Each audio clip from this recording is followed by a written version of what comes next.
Hello, dear students. I am Samir Velankar. I welcome all of you to this fifth video on ER model topic.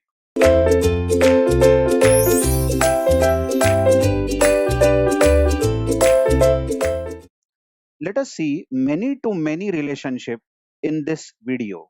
In the previous video, I taught in big detail about one to many and many to one relation. Now let's consider this statement. This statement was taken by us from our customer during requirement gathering, and the requirement of the customer is every employee must check this word, must work in one or more projects. Our company is busy taking projects, and every employee must work in one or more projects, and every project must have one or more employees. Now this is clearly many to many. There is nothing adventurous here to understand that this is many to many. Of course, definitely. Let us say employee has attributes employee ID, employee name, employee salary as usual before, and project has attributes project ID. Now notice we have given ID to every project, say project number 1, project number 2, and so on. Every project has a name, project name, and location at which the project is getting performed. So project location is the third attribute. This relationship can be shown as ER diagram as follows. Just check that. On the left hand side of this relation, we have EMP, which has attributes EMP ID. You understand that I have underlined it, so it is primary attribute. EMP salary, EMP name, and project is another entity which has project ID. It is underlined, so it is also primary key. Project location and project name are the other two attributes. Now let us talk about this rhombus.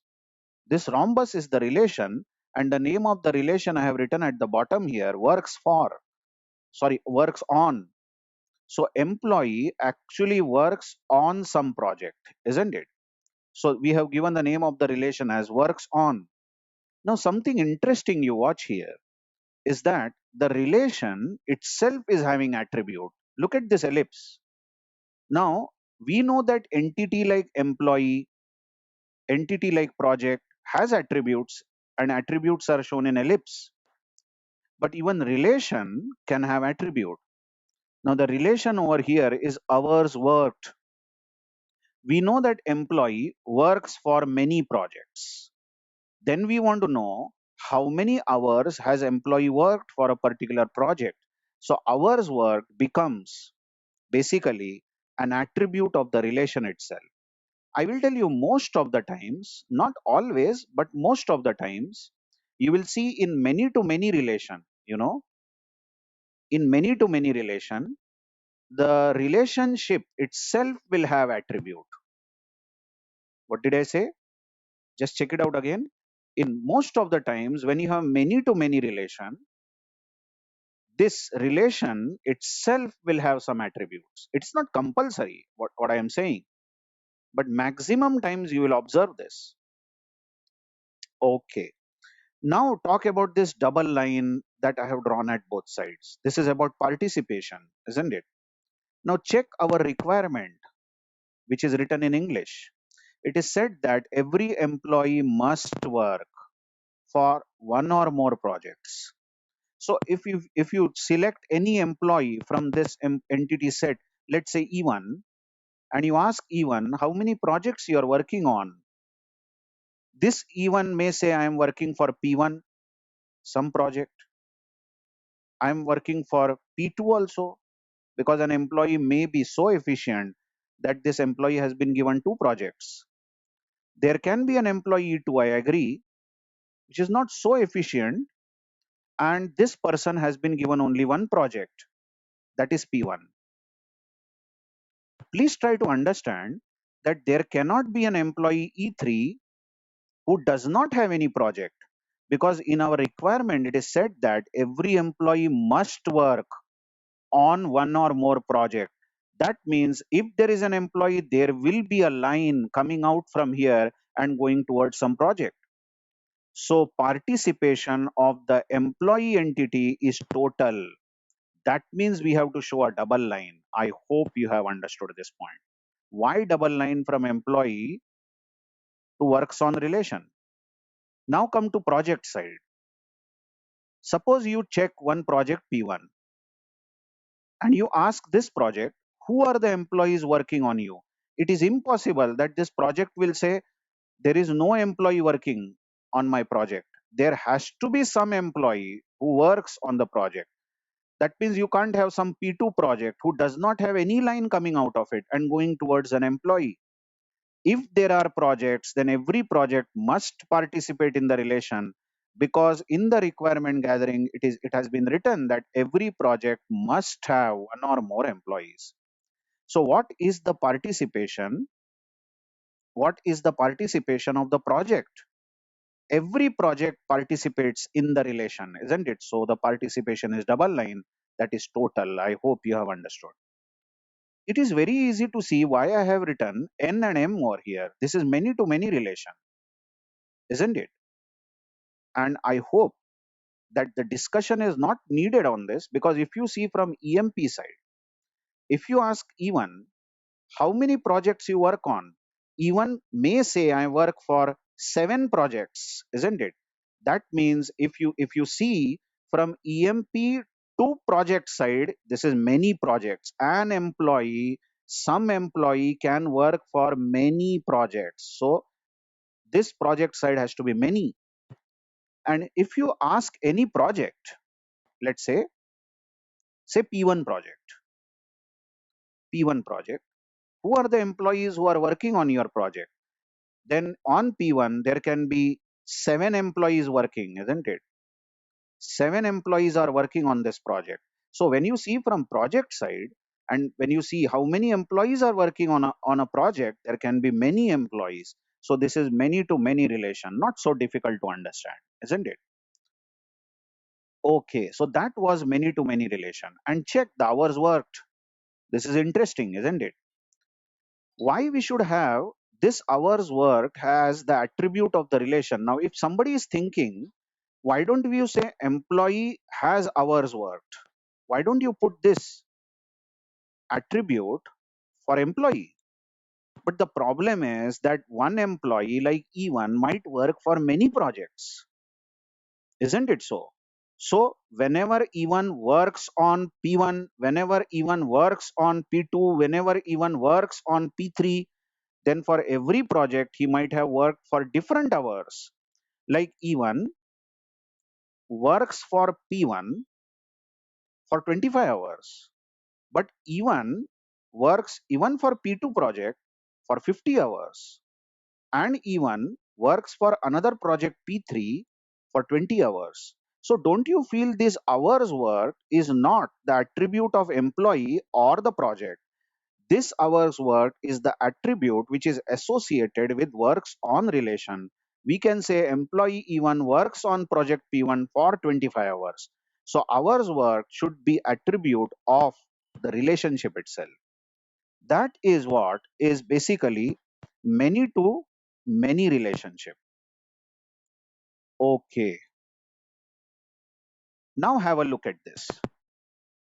Now this is a requirement gathering that we have gathered from our customer, and the customer has said that every manager manages exactly one department, and every department is managed by exactly one manager. This is one to one, isn't it? How do you show this? First of all, have you made out the nouns here? Yes, manager and department is noun. Department is a place, isn't it? And manager is a person. So manager and department is a noun, correct? And manages is a verb. This is an action. So manages becomes the relationship. So which are the two entities that I should show in this ER diagram? One entity is definitely department. Yes, department is one of the entities. What is the other entity? You might feel that other entity is manager. Although you might be correct, I don't deny, but the entity should be EMP. Because after all, in our company, who is manager? Manager is after all an employee. So don't make manager as a separate entity. But some employees are managers. Let's say we have 100 employees and 2 out of those 100 employees are managers. So basically, we don't have any manager entity, but we have employee entity. And as usual, employee will have EMP ID, which is underlined, primary key, then name, then salary, then address, enough of it. Phone number, enough. Then department will have department ID, correct, underlined, because this is unique, this is primary key, then name of the department and location of the department, location. And now there is a relation which is manages, correct. Now we have a line saying that employee manages department, but we have manager manages department. Yes, I'm saying that there are many employees, and some of the employees, like this person which I am pointing out, is a manager. So this person will manage some department, isn't it? But this person which I am pointing to, say E1, is not a manager, so there will be no arrow coming out from here. This E3 is not a manager, so there won't be any arrow coming out from here. So which participation is this, total or partial? Yes, you said it, this is partial participation, because all employees do not participate in this relation. All employees may not be managers. I hope you got this particular idea. First of all, it is sometimes confusing because people always see this left hand side as manager entity, but actually managers are employees and only few employees are managers. So this side of employee is partial. What about department side? Think over it. Should it be partial or total? Think over it. Should it be double line or single line? It should be double line, isn't it? Because there cannot be any department who is not managed by any manager. If there is a department, come on, there should be some person who manages it.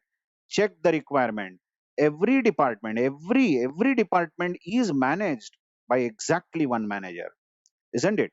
So if you ask some department who manages you, the department cannot say, I don't have a manager.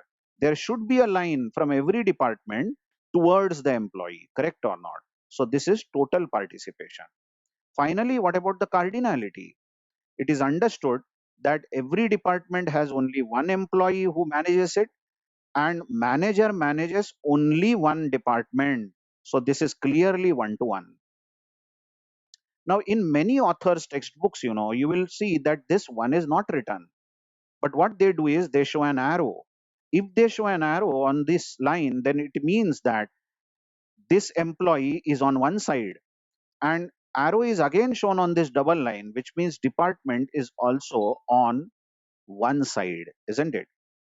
By the way, one side, many side, you should read this as follows. In the very first relationship, which I explained as one to many or many to one, we say employee is on many side and department is on one side. So the number that we write on the line with this entity is the cardinality of this entity. So we say EMP is many side, department is one side. I hope you are getting used to these words.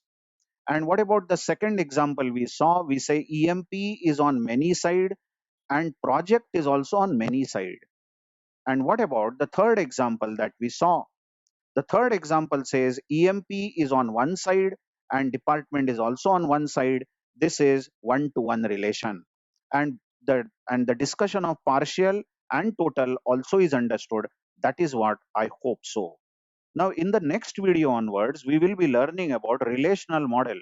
We will go one step ahead from ER model and we will understand what do you mean by relational model. Thank you very much.